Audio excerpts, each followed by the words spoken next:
A fairly recent change is that we switched from wood framing to light gauge steel, and I mean, I think we've been in luck too with like the employees that we've had so far, because we really like our current like light gauge steel designer and our structural engineering team.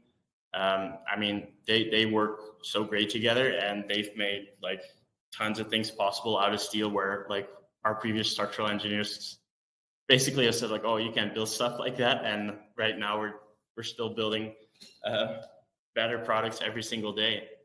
And like there's just a ton of advantages of steel as well. Like we use recycled steel, which is great. All of this steel comes on coils, and we have roll formers in our factory where we produce our own studs. So basically, those wall panels that you can see on the floor there, every little steel piece gets printed basically, and then we just all put it together. It's like a giant puzzle that you stick together, and all the service holes for mechanical, electrical wiring are all pre-punched as well, which is great. It just saves a ton of time. Nobody has to like pick up a drill to drill through it and like create new openings for like wiring, for example. That's all been taken care of well in advance.